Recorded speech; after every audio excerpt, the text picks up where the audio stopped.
안녕하십니까. 자, 이번 시간에는 2차전지 섹터들, 최근에 영향력 있던 종목들 위주로 좀 체크해 보도록 하겠습니다. 자, 일단 포스코홀딩스인데, 자, 여기서 네 박스를 올렸죠. 네 박스에서 조금 더 올렸는데, 이제 파동학으로는 거의 다 마무리가 됐다고 볼 수 있어요. 자, 55만원 근방까지 일단 빠질 거고요. 오늘 반등에 쫓아가는 일은 없어야 된다고 제가 아침에 말씀을 좀 드렸습니다. 쫓아갈 필요도 없고요. 자, 이 종목이 그러면 76만 4천 원이 영원한 신고가인가요? 그렇지는 않아요. 자, 이게 이제 두 가지 형태가 있는데 이렇게 치고 지지점 잡고 싼 거 치고 죽는 경우도 있고요. 아니면 여기 미들라인 한번 깨고 그리고 이런 라인에서 다시 수렴하다가 올라가는 경우가 있어요. 그건 두 가지 경우가 있습니다. 뭐 어떻게 될지는 봐야 알겠지만 근데 지금 시장의 상태를 보면 그렇게 밑으로 확 죽고 가지는 않을 겁니다. 어느 정도 타협의 자리가 있을 거예요. 저는 그 자리를 1차적으로는 55만 원을 보고요. 55만 원에서 반등폭, 이게 케이스 1입니다. 그리고 68만 원 혹은 싼 거 근처까지는 갈 여력이 있는 게 가장 케이스 1이고요. 케이스 2는 51만 원 깨면서 요런 자리, 그죠? 50만 원 언저리나 50만 원 좀 깨고 언더로 여기서 수렴하다가 반등하는 자리. 근데 여기는 지그재그 하락으로 변하기 때문에 여기까지 내려오면 신고가 갱신을 못할 확률이 크죠. 그러면 대부분 한 63만 원이나 많이 나오면 68만 원 이런 자리에서 끝날 가능성이 높아요. 자, 그리고 이제 다시 수렴으로 돌아가는 그런 형태로 갈 가능성이 높습니다.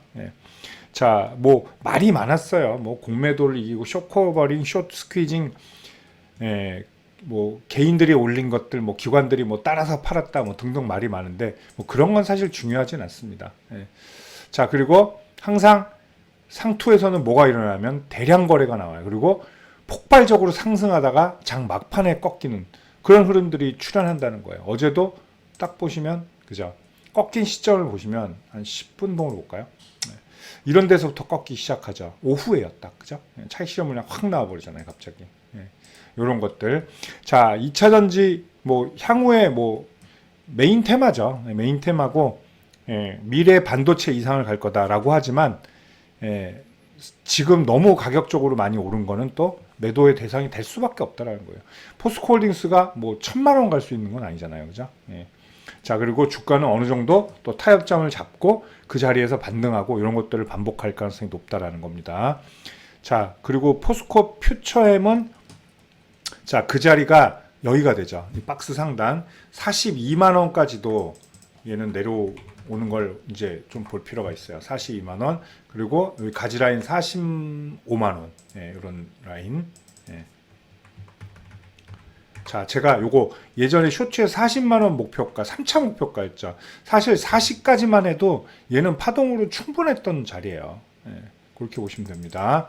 자, 아마 얘는 여기 42만 원에서는 일단 무조건 튈 가능성이 높죠. 얘도 마찬가지입니다. 50만 원 빨리 들어가면 한번 뭐 듀얼탑이나 쌍고나 그럴 가능성이 있어요. 살짝 올릴 가능성도 있으나 여기서 흐느적대다가 다시 42만 원 오면 싼 걸 못할 확률도 좀 커요. 그리고 다시 요 밑에 미들라인으로 와서 다음 파동을 준비하겠죠. 신파동이라고 하죠, 우리가 그거를. 근데 신파동을 할 확률이 굉장히 높죠.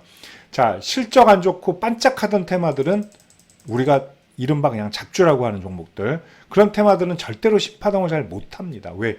건덕지가 없어요. 실적도 없고 형체도 없고. 근데 2차 전지는 다르죠. 완벽하게 갖췄어요. 실적, 성장성, 그죠? 그리고 상승 명분 다 갖추고 있기 때문에 신파동이 나올 확률이 크다는 거죠. 그래서 실망하실 필요가 없다는 겁니다. 자, 그리고 이제 코스닥 상위 1, 2위를 볼게요. 자, 에코프로 BM도 제가 요 근처에서도 말씀드렸어요. 추경 매수는 이제 절대로 안 된다.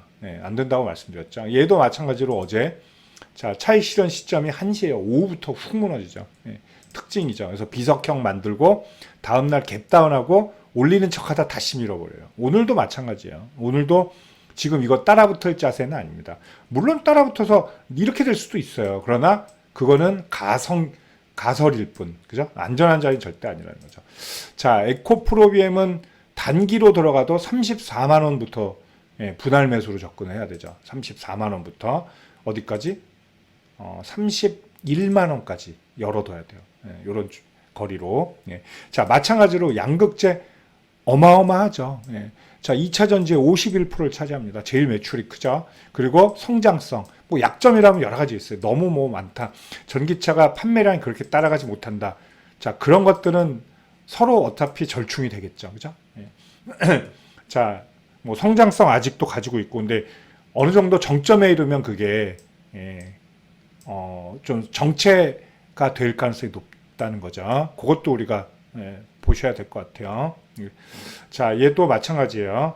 빨리 반등 나오면 34만 원 이탈 안 하고 튀면 뭐 싼거 가능성도 있어요. 근데 지금을 볼 때는 조금 밀려 내려가고 못 올랐던 종목들의 순환매 가능성이 높습니다. 그 종목들이 만약에 어느 정도 되잖아요. 예를 들면 코스닥 시총 3위 셀트리온이 반등을 합니다. 예, 반등을 하고 예, 어느 정도 반등을 하고 만약에 한 8만 원까지 일단 반등했다. 근데 조금 추가 상승 모멘텀이 딸린다. 그럼 조정이 나오죠. 그러면 그때 2차 전지로 또 바톤을 이어받을 수밖에 없어요. 예. 그런 형태가 되지 않을까 예, 좀 보면 될 것 같아요. 자, 에코프로 BM도 마찬가지 이렇게 보시면 되고요. 에코프로는 뭐 똑같이 가니까 그죠? 예, 에코프로도 마찬가지입니다. 에코프로는 제가 어제 한 5만 원인가 그때 영상 찍었어요. 그래서 분명히 그런 말씀드렸어요. 얘는 좀 덜 빠졌다고. 예, 그랬더니 그 말 하니까 더 빠지더라고요. 예. 지금 맞췄다 그 말 하는 게 아니라 정석대로 가고 있다라는 거예요. 자, 제가 어제 105만 원 그어드렸죠. 오늘 고가도 보세요. 자, 104만 4천 원이잖아요. 예. 왜 라인치기, 이 라인치기가 중요한 거는 예, 분명히 여러분들 공부해 두실 필요가 있어요. 이걸 그어놓고 대응하는 거랑 눈대중으로 하는 거랑은 천차만별이라는 겁니다. 자, 일단은 얘는 다음 지지 라인이 9만 원인데 9만 원은 우와 무조건 지지한다. 뭐 철벽이다라고 하긴 좀 그래요. 얘도 한 8만 2천 원 전까지 여기 앞단 박스 상단까지 빠질 가능성도 열어두셔야 돼요. 예. 자, 얘는 따로 가진 않을 거예요. 어차피 같이 갑니다.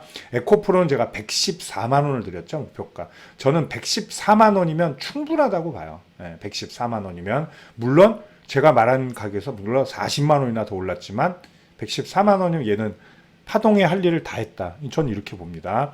자, 마찬가지예요. 얘도 자리 잡고 수렴하다가 또 반등이 나오겠죠. 근데 빨리 나오면 역시나 싼 거 정도는 할 수 있는데 그 밑으로 가면 싼 거 못하고 끝날 확률이 높다. 그 자리가 130만 원 많이 나오면 그리고 마찬가지로 수렴하다가 기회를 보고 또 이제 슈팅이 나오는 그런 흐름은 분명히 나올 거예요.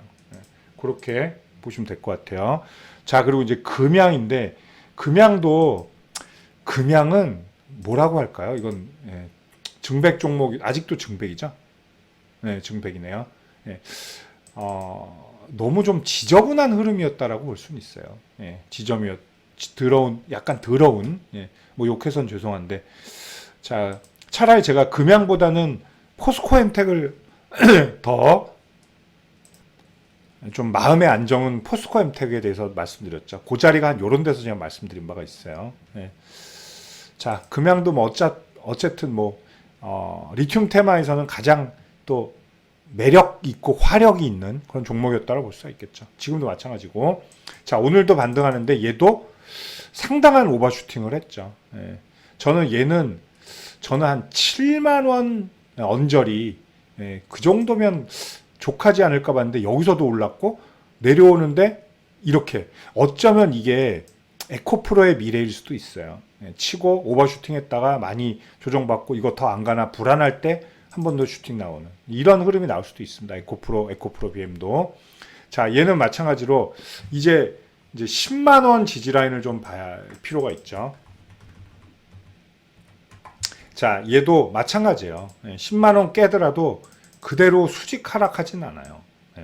또 이런 데서 또 되돌림이 나오고 한 8만 원까지도 조정이 나올 수도 있겠지만 얘도 왔다 갔다 할 것이다. 근데 리튬 관련주들은 저는 조금 조심하시라고 약간 조언을 해드리고 싶어요. 리튬 테마는 차라리 조금 밑에 있는 종목도. 근데 이런 거 있잖아요. 이런 건 또 불안해요. 증백 자리는 불안하죠. 자, 그리고 이런 애들 또 힘이 없고, 그렇죠? 그래서 이제 뭐 코스모학 뭐 여러 가지 있지만 금양에 많이 갈 수밖에 없는 거죠. 왜냐하면 일단 상승이 화끈하기 때문에. 근데 포스코 엠텍도 나쁜 자리는 아니다라고 봐야 돼요. 근데 포스코 엠텍도 지금 모양을 보면 28,000원이거든요. 라인 다 거놨잖아요. 28,000원이 지지라인인데 이것도 믿기가 좀 어렵죠. 그러면 차라리 23,000원을 기다리든가 아니면 분할로 하면 되죠. 그죠? 이런 식으로 공략을 하실 필요가 있어요. 네. 근데 지금 봐서는 리튬 차트가 오히려 양극재보다 나을 수도 있어요. 매매하기는. 예, 그렇게 보시면 되겠습니다. 자, 28,000원 안 깨고 반등하면 얘는 신고가를 갱신할 수도 있는 흐름이다. 이렇게 좀 보겠습니다. 자, 뭐 셀업체들은 제가 매주 월요일 날 찍기 때문에 셀업체들은 생략하는데 셀업체들도 분명히 매력적인 구간이 나와요. 자, LG에너지솔루션 제가 늘 말씀드렸죠. 예, 55만 원 깨지면 예, 충분히 1차 매수부터 들어갈 수 있는 자리다라고 말씀드렸고, 삼성 SDI는 이미 예, 매력적인 구간이에요. 제가 301선 붙이는 얘기는 계속해 드렸습니다. 67만 7천이 깨지면 301선 언저리에서는 1차 매수에 굉장히 적합한 자리다. 이렇게 좀 말씀드릴게요. 예. 자, SK이노베이션은 아직은 아니에요. 아직은 좀 불안정한 면이 많아서, 자, 얘는 이걸 높였으니까 이제 얘는 여기 갭라인을 완전히 무너뜨렸잖아요. 유증의 갭라인. 이제는 얘는 17만 원이 다시 17만 6천 원이 또 이제 매수 급소가 되는 거죠. 그런 관점에서 보시면 될 것 같아요. 자, 일단은 포스코 그룹주, 에코프로 그룹주 위주로 좀 말씀드렸고, 그리고 금양을 비롯한 이제 리튬 관련주들 좀 설명을 해드렸습니다. 예. 자, 그리고 그 밑에 이제 뭐 동박도 있고 분리막, 뭐 전해질, 음극재, 또 뭐 장비, 그리고 충전, 그리고 폐배터리 등등 여러 테마가 있죠. 그 예하 테마들도 이제 서로 밑에서 돌 거예요. 왜냐면 양극재만큼 못 올랐기 때문에. 근데 그들이 이제 양극재보다는 사이즈가 작죠. 그래서 늦는 거지만 그 밑에 예하 테마들도 한번 돌아갈 가능성이 돌면서 테마 형성할 가능성이 높다. 이렇게 말씀드리겠습니다. 자, 2차 정리 이렇게 좀 총 정리를 해봤습니다. 자, 더 많은 정보 원하시는 분들은 영상 하단에 무료방 바로 가기 누르시면 되겠습니다. 감사합니다.